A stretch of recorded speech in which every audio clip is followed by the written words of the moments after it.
Hello friends, Jenkins Dota here, bringing you another Dota 2 video on behalf of DotaAlchemy.com, and this video is going to be something a little bit different.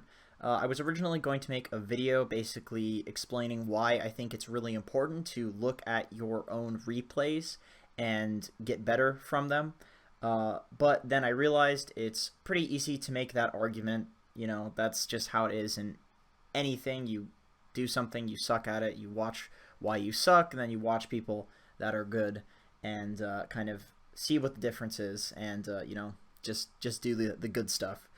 So instead of doing that, what I want to do is take a look at a replay of a game that I played recently in matchmaking where I was playing with some pretty good players, and for that reason I'm honestly embarrassed to show you guys this replay because I really fucked up in this replay.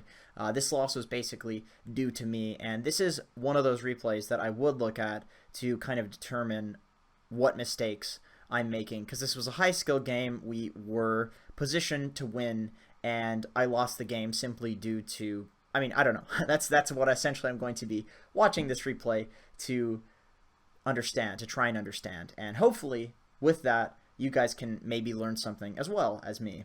So I mentioned that there were some good players in this game. This was like a top 100 game.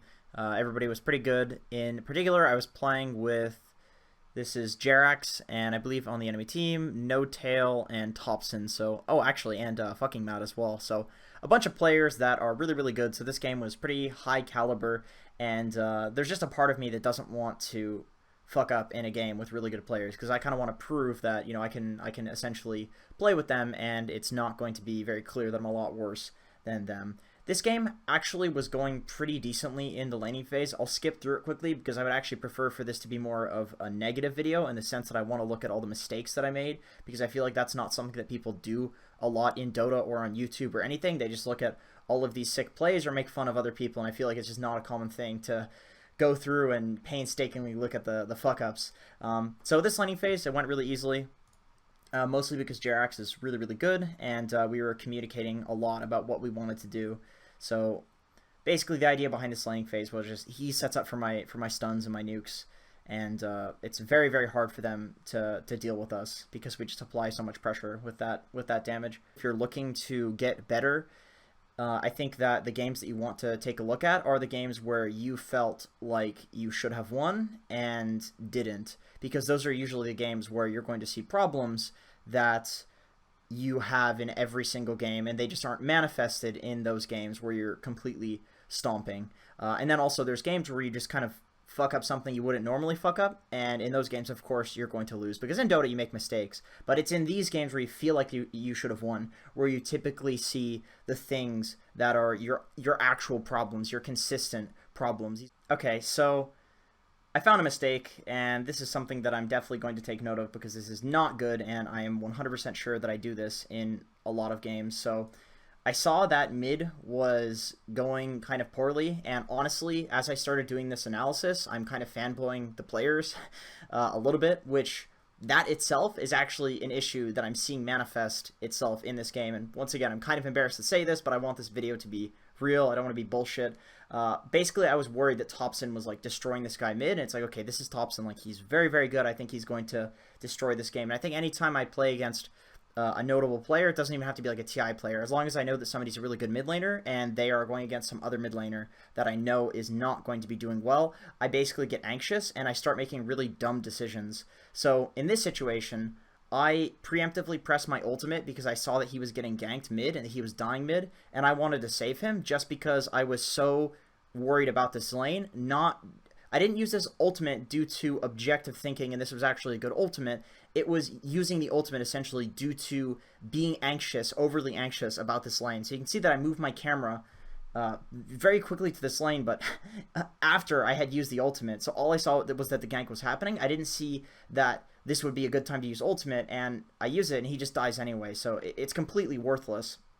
And as a result, this Ursa knows that I don't have an ultimate now to get on top of him with the Centaur. So he actually gets a relatively free lane because of this, and especially because the Oracle TP to the middle lane, and that's the setup. So if I A, don't have my setup, or B, don't have my ultimate, what do I do to this Ursa? Nothing. So essentially, as a result of my anxiety towards this middle lane and not focusing on my own game and not focusing objectively on the game, I wasted my Centaur ultimate, which it's actually quite a long cooldown at this point of the game, 90 seconds. It's a big ultimate, and if I have this ultimate up, they can't even lane against me in this lane. Even if I don't end up using it, these players are good, and they're going to know that if I have it up, that I could use it to kill them, and then they're going to have to go jungle or something like that, and that makes this lane super, super easy. So I'm actually giving the Ursa a catch-up by making that mistake.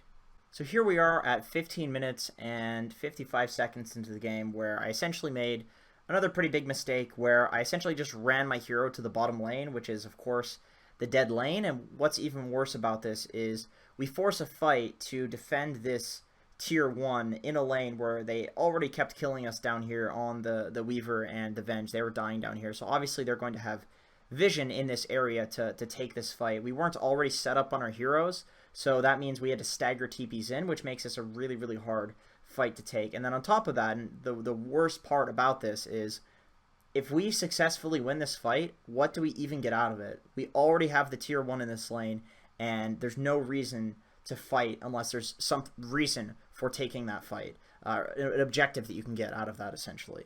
If we had taken the exact same fight, except up in this top lane, not only would we be restricting this Ursa of just being able to free farm, but we would get this tower. Even if we lose the fight, it's very likely that if we push the creep wave in, this tower might still die, and then by the time they run to our tower, we're all alive. So I really think positioning on this side of the map is incredibly ineffective in this game, and it's made especially true because this tower is already dead. So here we have what I would argue is the absolute biggest throw of the game. In fact, we're actually ahead at this point. Basically, I was very anxious that these guys were taking the Aegis. They were taking Roshan. Venge was dead, so that was the reason they were going for it. I positioned myself way too close when my team wasn't in position to actually fight that. Oracle has to use ult on me. I almost die. He ends up dying, and now I'm really low. And here is the part where that could have been a very minor mistake that the game will continue onward and will be perfectly fine. But I make this into an exponentially worse mistake, and this has always been a problem of mine, and it's nice to see it in this replay because I know that it's something that I can work on, and I know that it's still a problem. Even though I've gotten better at it, I know that it's still a problem when I see this. But basically, if I make a mistake, I'll feel very like I don't want to let my team down again. You know, I want to make up for that mistake. It's that mentality of making up for things when really what you should be doing is looking at the game. Can I do this? Can I do that? Objectively, not emotionally. And this is an emotional response completely. So at this point onward, for the next like 2 to 3 minutes, I'm basically in that I want to make up for that fuck up mode. And that is the issue. None of the individual issues in this really matter because it's the reasoning behind why I made these mistakes that really matters, that I need to work on. But as you can see, 10% HP, I go in to try to be the hero that saves the day, to make up for the fact that I just fed and basically got my team killed. I feed again, my team takes a pretty bad fight because they're right in front of the Roshan pit. Venge was dead, the Oracle is dead, I had no ulti, we have no Oracle ulti, and they have a really good Roshaning lineup. So we actually end up getting a couple of kills here, so it's not the absolute worst, but it just wasn't a good fight to begin with, and it was something that I orchestrated for bad reasons. That's really the big deal here, is that this was just for such a terrible, awful reason. We almost got 5-man wiped for that, and thank goodness the Weaver just got away because he's a slippery little devil. So I respawn, and here you can see where it compounds, where this mentality of I need to save the day, I need to be the guy that's, you know, making up for the mistakes that I've made. So I see the Beastmaster in vision. I saw him walk over here, and I go to try to stun him and steal this bounty. I mean, it's 30 seconds past the bounty spawn, so why wouldn't he just take it? It's a completely ridiculous sentiment that I could go in there and stun him. It literally was just completely reaching beyond reality. Like, there's no way that I get that, but once again, it's this wanting to be the savior of my team, where I had just thrown the game, and I want them to gain their respect back for me. I want them to trust me again. Like, I don't want to be the one that lost this game, so I'm trying to make up for that. And it's just such a bad mentality that I absolutely completely need to work on. And you can see here, I mean, it kind of sucks to watch this because it's like, holy shit, I just basically 2 times in a row fed because of this mental issue that I have in this game, and boy is it game losing.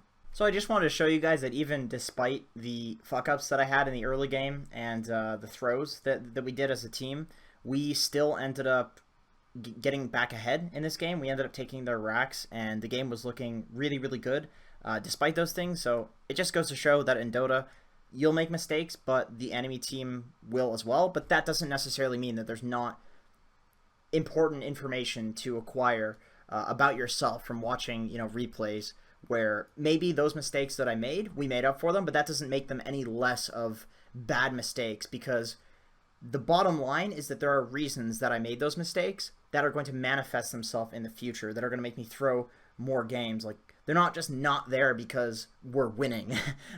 They're still there, and we actually do end up losing this game, so I'm sure we'll see a little bit more in terms of mistakes that I made, but certainly we threw and they counter threw, and that doesn't necessarily make up for the fact that I threw. So at about 30 minutes into the game, I think that this is a perfect example of how in high-rated games, basically the higher and higher rated you get, the more your mistakes will be punished to the nth degree. And basically what was happening in this game, and I'll put it back just a little bit so I can explain, is that the enemy team just fought us around the Roshan pit. So I knew that they were all in this general vicinity, this top area, and they were going to either take Roshan or they were going to push this top lane. And I wasn't sure if Roshan was up or not, so I kind of just assumed they were going to push this top lane. And so what my play was, what I was trying to do was I was trying to go through these trees, assume that they assumed that I went into here and teleported out, because that is what a lot of people would do, because I blew up this wave instantly to try and stop them from pushing this quickly, just to try to apply lane pressure, which, by the way, that's a good play for sure. I think that's a good play.